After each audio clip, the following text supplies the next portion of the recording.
So what's up, YouTube? First of all, this is going to be quite a different video. So if you're not interested in watching something other than me building an engine or working on a car, you might as well just click off right now and watch something else, because this video is going to be a lot different from anything that I've ever posted before.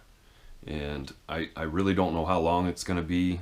It's not really scripted. I've kind of thought of what I'm going to talk about. And I'm not sure if I'm even going to edit it.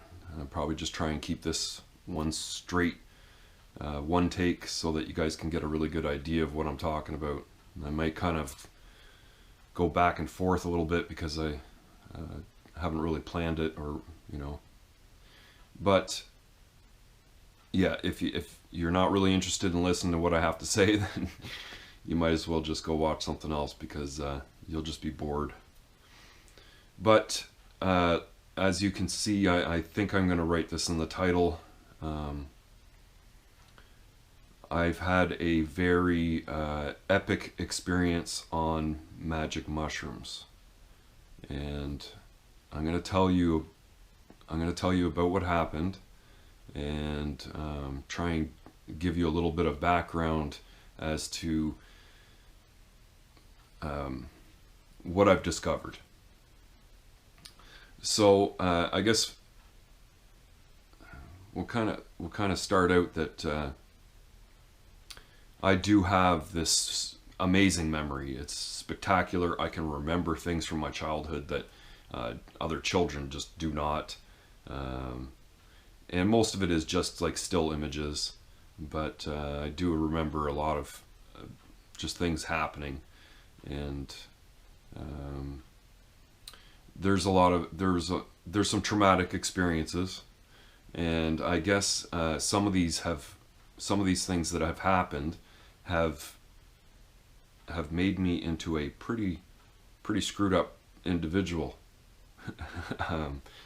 And I've kind of always wondered about myself, why I am the way I am. And I guess about 1.5 years ago, I started taking a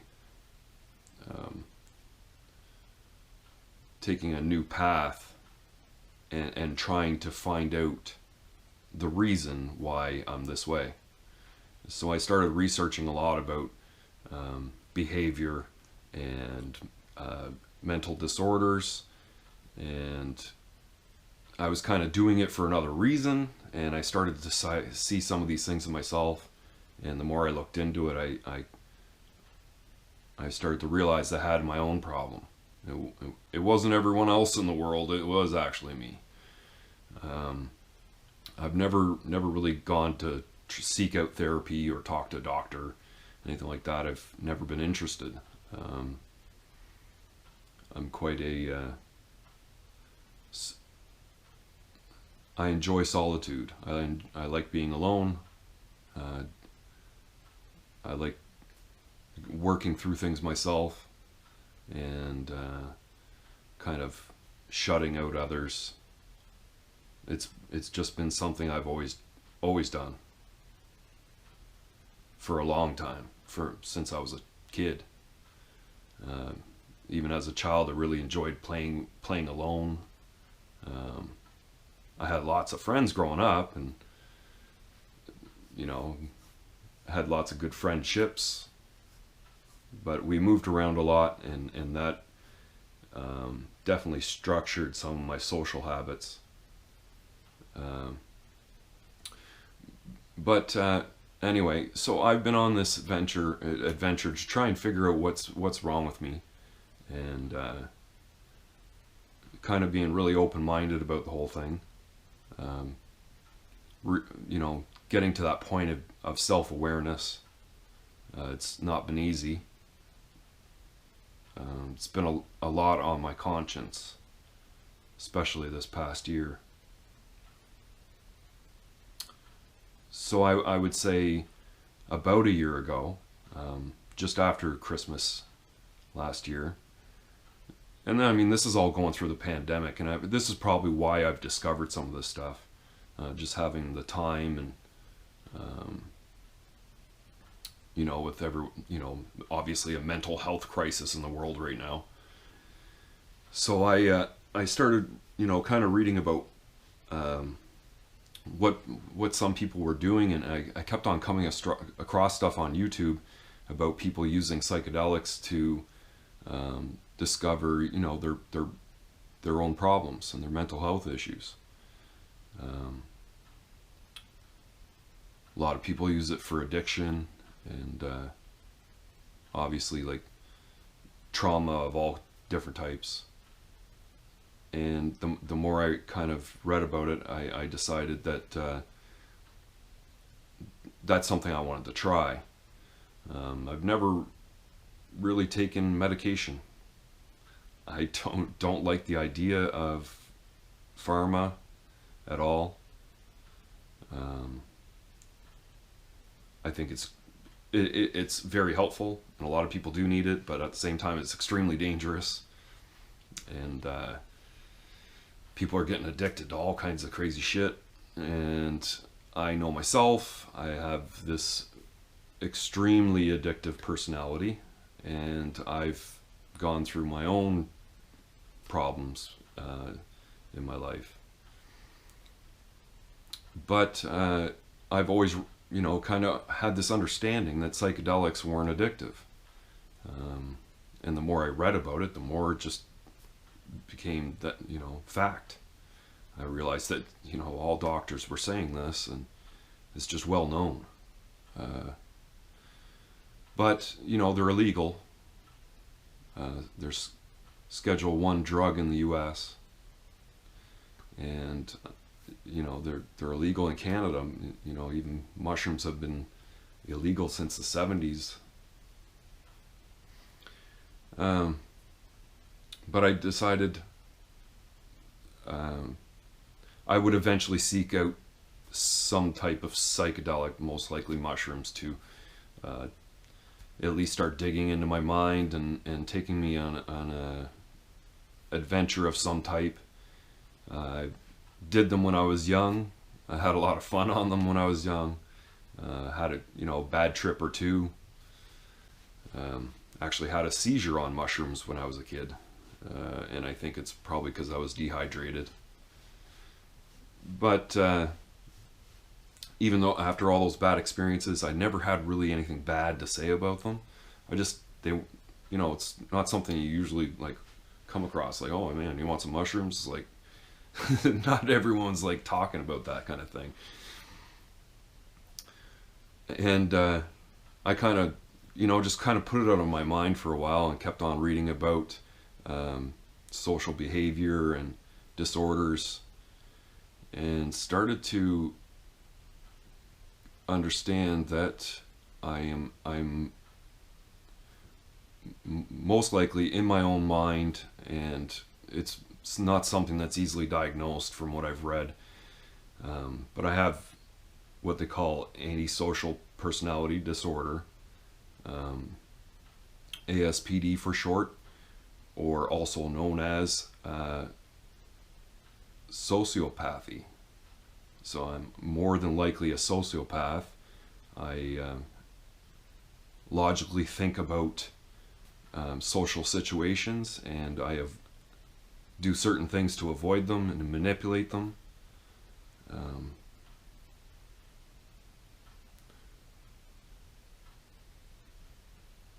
So I've always, I just kind of realizing this about myself, possibly one of my siblings, in this past year, or year and a half or so. And I started to relate it to moving around a lot as children. Like my parents, we moved. I'm not even exactly sure quite why. I'm sure finances at some points, but we lived in like 11 homes by the time I was like 12 or 13. It was, so jumping school to school, and always forced to meet new kids and new friends all the time. Never Never having those friends from, the previous year of school to go into the next year. That was hard. Always hard meeting new people, but some way I started to adapt to this situation where I started getting good at meeting new people and figuring out ways to make them like me as a person. And that kind of structured a lot of what I ended up doing the rest of my life, I guess. But I mean, anyway, I'm getting a little bit off topic there, and I realize that this is a little bit of a ramble. I mean, but so anyways, going into the summer, this past summer, I started taking more time, exercising, going for more walks, trying to get back into shape a little bit, clear my mind, thinking a lot about myself and my behavior. And it just so happened a friend of mine ended up giving me a bag of mushrooms back in August. And I was like, fuck yeah, I want to fucking trip out, why not? I'm a fucked up person. So yeah, bag of mushrooms, and I can't remember when it was, the Friday or Saturday night, and I just, I don't know how much I took, but it wasn't a lot. And I had a really intense trip. Yeah, it set me back in my seat. Kind of busted up my ego quite a bit, and I realized that there was something behind this that was making me think differently. So I decided I would just kind of make this a routine, and every time I would go into this trip, I would learn something more about myself. And well, so in August I did them a few times. September rolled around. I actually didn't have any mushrooms. I went on my trip to Jasper. But when I got back from Jasper, I had it in my mind, I've got to actually source these things out as medicine and kind of see what I can do with them.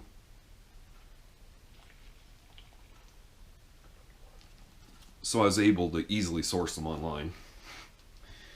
And since late September, early October, I have been doing some very high doses twice a week. And for the average person, maybe 2 or 3 grams is pretty good. I, kind of started out at 5, worked my way up to 7, kind of had 10-gram trips a couple times.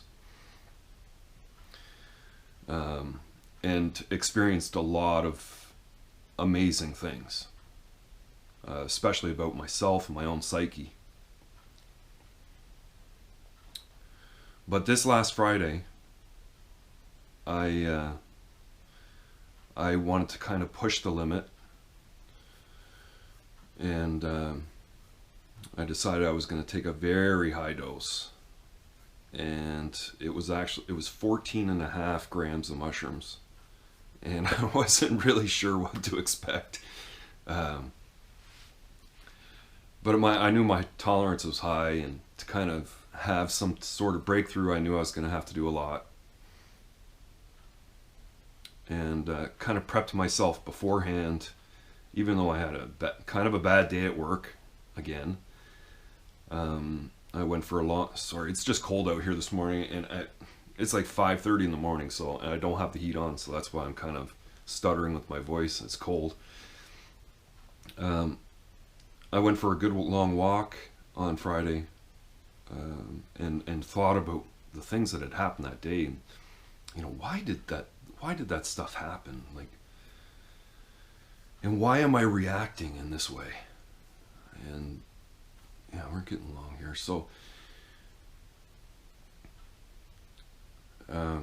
I got home, started my dose, and usually during these high doses, I end up cranking music. I've really picked up stepping to liquid drum and bass. I know it's kind of weird. I'm in my 40s and I'm just learning how to dance, but yeah, I've kind of really done some amazing things with my footwork and balance these past few months.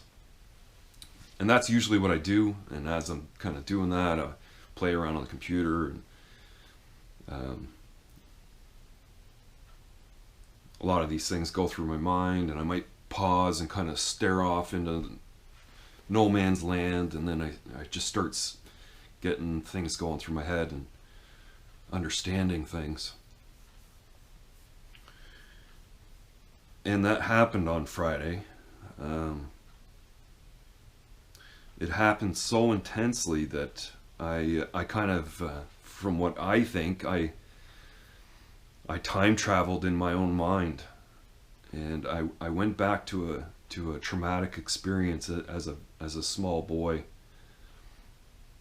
and it's amazing how much of it I remembered, the emotions of the whole thing. But like I said, I have a spectacular memory, long-term memory. And when I was 3 or 4 years old, and my sister, a year younger than me,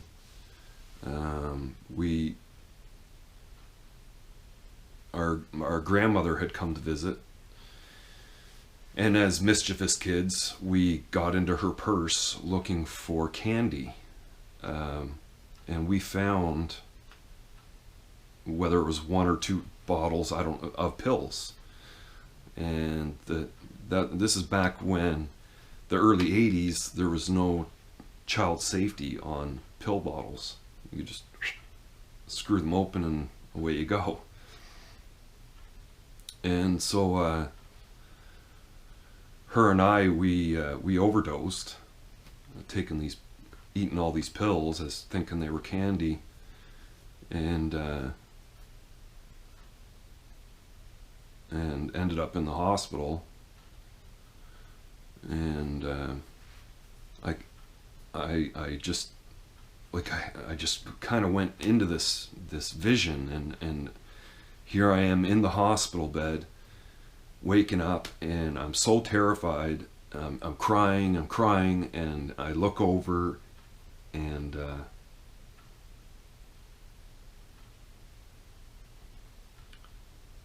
there's my sister. She's all hooked up to whatever. We're both in the ICU,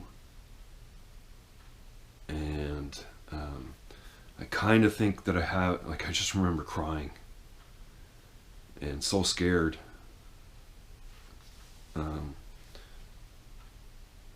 I kind of remember possibly a set of windows, and maybe my mother on the other side of those windows.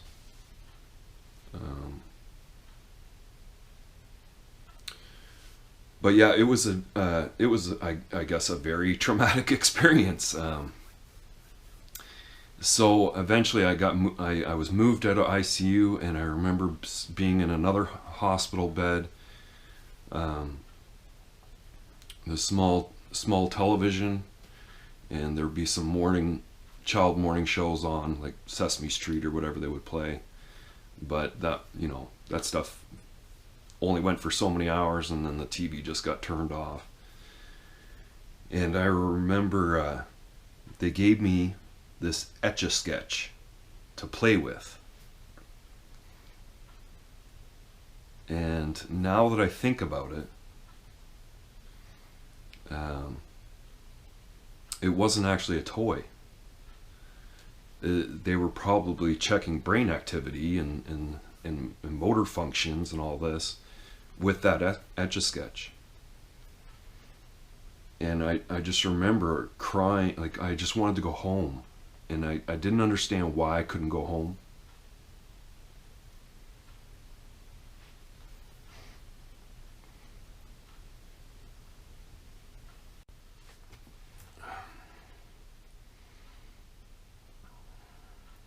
And I remember pleading with them to go home, thinking that I had done something wrong, that I was being punished. And, you know, thinking if I stop crying, maybe they'll let me go home. And then just waiting till the next day to ask them again, can I go home?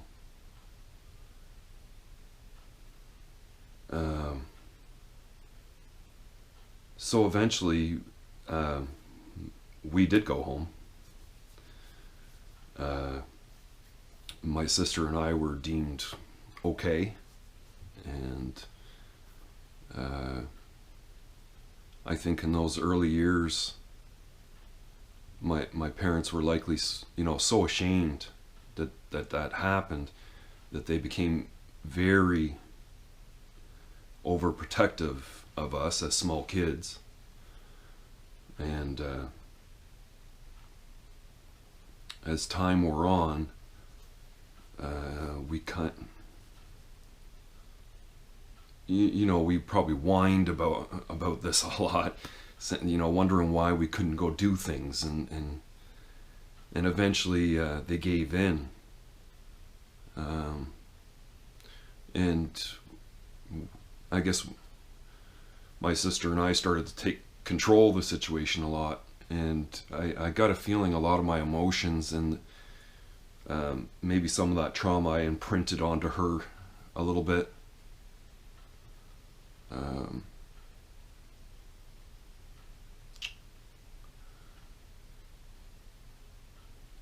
And then as time wore on, a little bit, you know, different trauma happened. It just made things probably even fucking worse.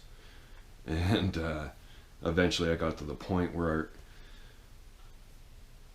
you know, I did stupid ass shit when I was a kid. Like fucked up things. You know, vandalized a lot of things. I've lit fires. Did a lot of criminal fucking things. But what really started to turn things was getting into my 20s and finding out I could abuse myself with cocaine. So yeah, I was a cocaine addict for quite a few years in my younger 20s. Really fucked myself up big time. I'm actually like, with all the things that have happened, I'm so fucking lucky to be here.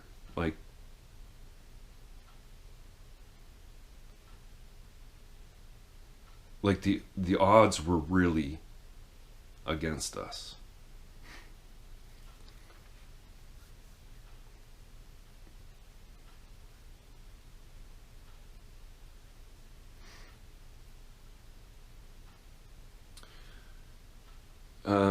I was able to beat the cocaine addiction myself. And I mean addicted like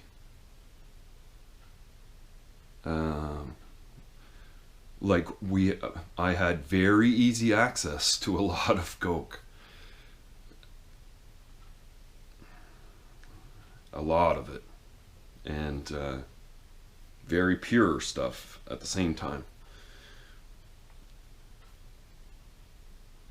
Anyways, I was lucky to get away from it. Very lucky. It was a lot of hard work, and eventually I was able to get my ass back together and get myself back into school, get working, and a lot of those hardships really caused me to work really hard and prove that I was better than others, that I was good enough to go home from that hospital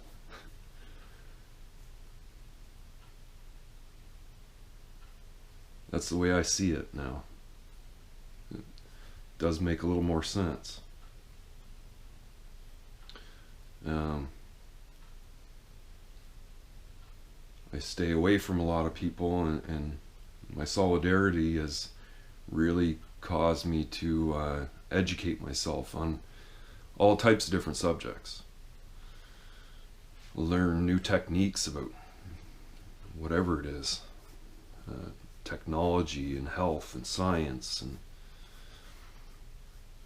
I'm just constantly educating myself. I don't tend to ever do this on this channel.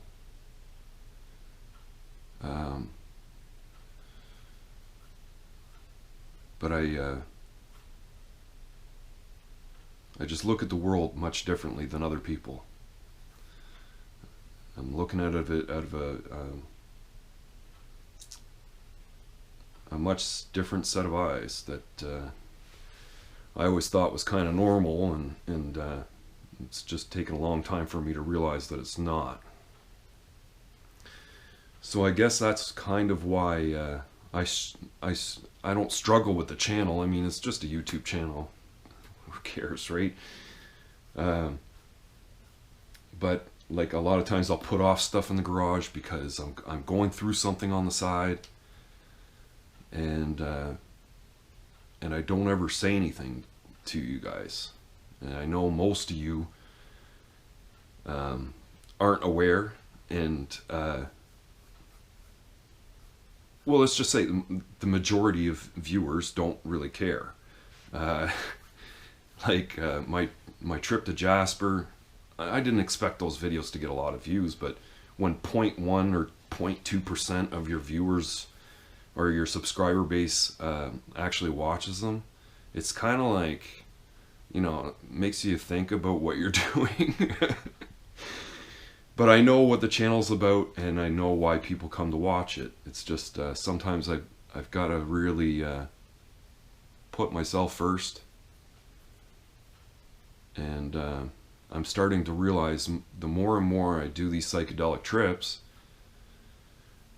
all of this is bullshit. It's all superficial, it's all fake. You don't need any of it. It's not going to make you happy.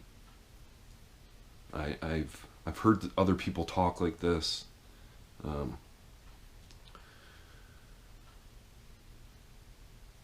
yeah, the important things in life that are going to make you happy are your friends and family. But if you didn't learn to understand that was the important things in life, then you're gonna miss out a little bit. Definitely gonna miss out.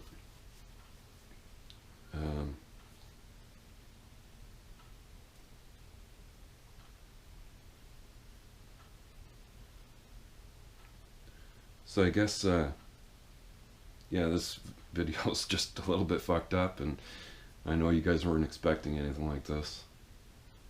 And it's just better off because I know a lot of my older friends and family do watch some of these videos every once in a while, and maybe they'll come across this one and be like, holy shit.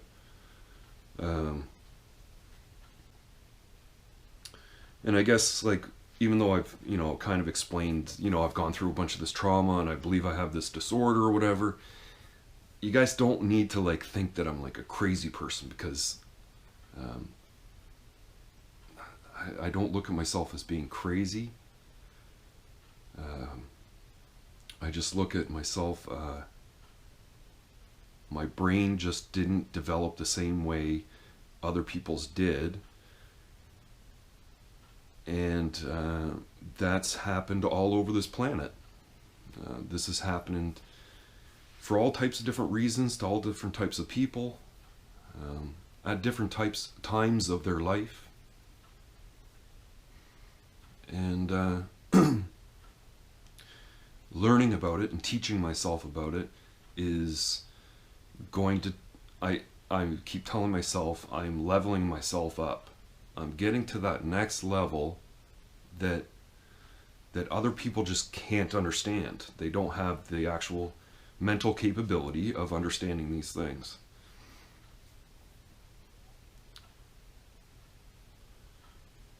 And I guess before I start, sounding like I don't know, gloating about my intelligence or something, I just better be quiet, because that's usually what I have to do. People get the wrong idea. But yeah, that's kind of where I'm at. I'd like to say that I believe psychedelics are the new answer to the mental health crisis. I believe this with 100% confidence. I've never really taken prescription drugs, and I'm sure some of them may have helped me, but they probably would have caused me other physical problems.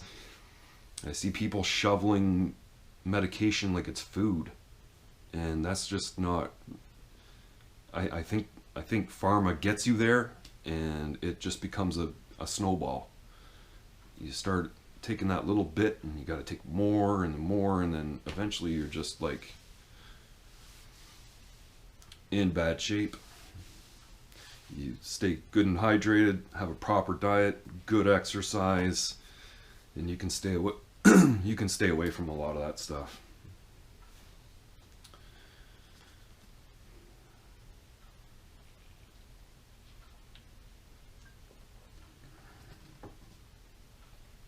So yeah, my 14-gram mushroom trip and a year and a half's worth of research has got me onto the path of understanding my own mind. I'm not so sure it can be like recovered. I don't think you can fix something that's not really broken. I mean, you can't redevelop something like the brain. So, it's not like a building you can just tear down and redo again. But these governments really need to understand that it's a powerful, powerful tool. I think if used under proper supervision, some amazing things can happen. People can start to recover from this wild, crazy, fucked up shit that they went through when they were young. It is possible. And I'm going to try and be an example of that.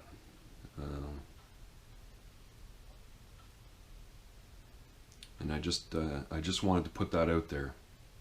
I believe this stuff is so important that whatever extra money that I have from now on, I will be trying to invest it into the psychedelic research for medicinal use, because I think it's the answer to all this crazy fucked up shit in the world.